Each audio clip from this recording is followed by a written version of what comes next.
With Among Us absolutely blowing up on Twitch and YouTube, the same question keeps getting asked. What are the best settings for fun games with your friends? Let's find out. Hey guys, it's FourEyes or Dave here. Welcome back to another video. Today we're actually on a very different game to what I would usually cover on this channel. We're not looking at an FPS competitively, looking at settings for those kinds of games. We're actually looking at Among Us. This game has been killing it on Twitch and on YouTube, and I've actually been playing it for a decent amount of time before it was blowing up on those platforms. And to see how much this game is catching on is really, really awesome, because it's such a fun time when you've got a group of friends together to be an imposter and do little like sabotages and kill people and stuff on the side, or being a crewmate helping your team out to try and find that imposter. Now there's a big question that's being asked a lot at the moment, which is what are the best in-game settings to have fun games that are fair and don't favor one side too much. And I think I've found what are the best settings, so let's jump into them right now. So for those of you who just want a quick rundown of the settings, they're on the screen here, and for any of you guys who actually want to know a bit more details in each of these, I'm going to go through them now, but just give you guys just a second. If you just want to grab them, chuck them in your game and go play with them, then go ahead. Now we're going to jump in and actually talk about them. Here's my little man with his hat on, my signature hat that I like to have on.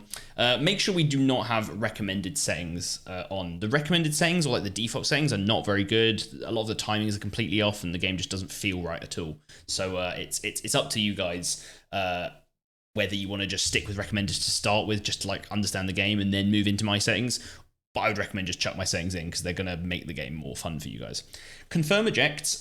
This is something they only added very recently, and I really like this feature. This only really affects when you have 2 or more imposters in the game.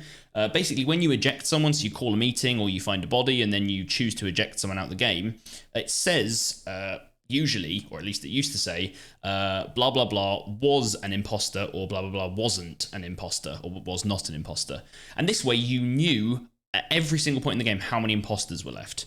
What you can now do is you can actually turn off this confirm ejects, and it can make the game a little bit more imposter sided, which I find the imposter sided games are a bit more fun as long as they're not too OP. So what it will do is it will just say blah blah blah was ejected, and you won't know how many imposters are left in the game. There might still be 2 in the game. Even if you eject someone, it doesn't tell you anything, then you don't know if there's still someone on the ship with you. It's a really, really fun setting.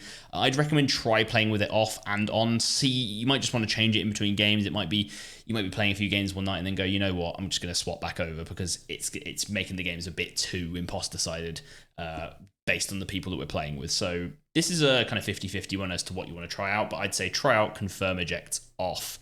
Emergency meetings, or number of emergency meetings, I usually stick this on 2, due to the fact that you can call meetings by finding bodies in most games. I don't find the need to have any more meetings. I feel like they just get spammed for info otherwise. 1 meeting is definitely not enough, because sometimes you need that extra one right at the end of the game to like get that last imposter kicked off the ship. So I find 2 to be the best option here. Emergency cooldown. This one's really important. I'm actually going to tie this to one of the ones further down. So emergency cooldown I put at 20 seconds, and kill cooldown I put at 22.5 seconds. This is really important, something that I don't see a lot of people do, is that you need to have the kill cooldown be greater than the emergency cooldown. And it's literally for one reason only. Imagine at the end of the game, you haven't called any meetings yet, so you've got 2 of your meetings left, and then you call your meeting, and there's only 3 of you left. So this would usually be 2 crewmates and 1 imposter. At this point in the game, only 1 crewmate needs to die or be killed by the imposter to end the game. So after the emergency meeting has been called, if the emergency cooldown was greater than the kill cooldown, then that would give the crewmates literally no way of winning at that point, because the imposter could just run over and kill the person after whatever time the kill cooldown was set at. It's kind of hard to explain, but you need just trust me here. I like to have them quite close to each other for those clutch moments. So kill cooldown at 22.5 or 25, and then emergency cooldown at 20 seconds, and that works out really nicely. So next, we have discussion and voting time. So the way this works is when you call a meeting, you have a certain amount of time that you can discuss, and then it says, everyone make your votes, and it puts some time on you. I would say discussion time, you only need about 30 seconds to just quickly get some stuff out there. I like to have more voting time than discussion time, because then people get kind of pressured to say everything they can before the voting starts so that hopefully people don't vote for them. If you have these the other way around and have more discussion and less voting, it becomes a lot less interesting, I find. So turn the discussion and voting time up, especially for those games with more people in them. If you've got like 9 or 10 people in, you need a lot of time to have that discussion and really understand what's going on. Otherwise, you just don't get any info across. So I was just kicked from that game for inactivity, but that's fine, we're back in now. The next couple of things are vision and speed. So player speed, 1.25. Do not have this on 1. 1 feels really sluggish. 1.25 just feels right. Like you don't get things done too quickly and you don't run too slow. It's kind of personal preference. You might like running around quicker, but this just works well for me and that's how I like it. Crewmate Vision, I would say put this at either 1 or 1.25, depending on just how the games are going. As I said, if games are just going weirdly or they're one-sided in some way, you can nerf the crewmates or the imposter or buff them in some way. But I like 1 times crewmate vision and 1.75 imposter vision. That works out really nicely. The 1.75 imposter vision means that the imposters can actually see pretty well when the lights go off, and that makes the lights scenario a really, really fun way to make plays as the imposter. So definitely have this on at least 1.75, maybe even 2 if you're feeling a little bit spicy. Kill distance, just put this on short. Anything above kill distance, I've played games on medium before thinking like, oh, it's the middle setting, so it will probably be the best. And I've had people like lunge across rooms at me. Kill distance short means that you can actually get away from killers by running away. And potentially get to the meeting button to call a meeting and then accuse someone. Whereas medium just means you die, and it's really, really annoying. So put that on short for sure. Next, let's move on to visual tasks, which is a new thing that they've added to the game as of the recent patch, similar to the confirm ejects. Basically what this is that some of the tasks in the game are actual tasks where something visual happens and you can see that the person is doing that task if you're just walking through a room and you see them on a task. The other kind of tasks are obviously the ones where you just stand in front of a screen and no one can actually tell if you're really doing the task. So it could be an imposter pretending to do a task to look like a crewmate.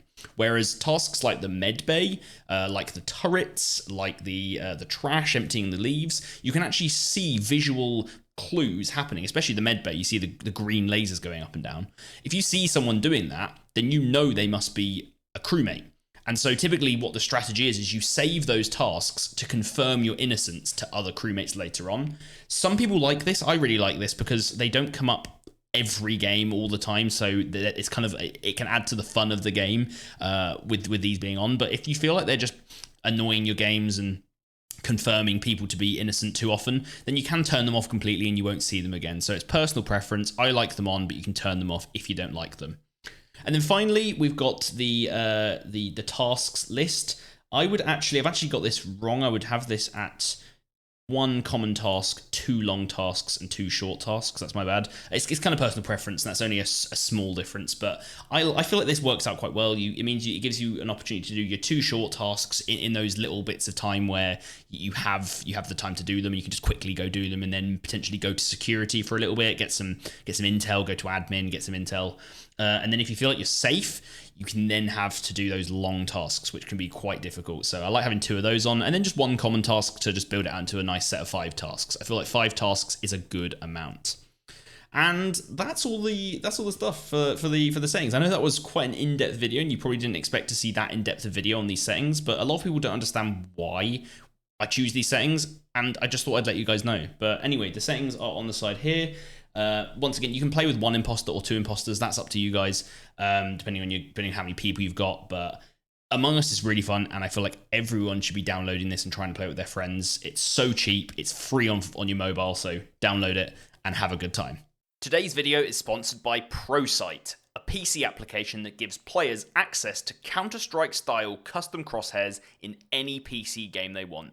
The application comes with an easy-to-use interface, allowing players to customize their crosshair to any size, color, and style, save it as a preset, and then take it into games like Warzone, Fortnite, and Sea of Thieves. For more info on the app, head to centerpointgaming.com, link in the description.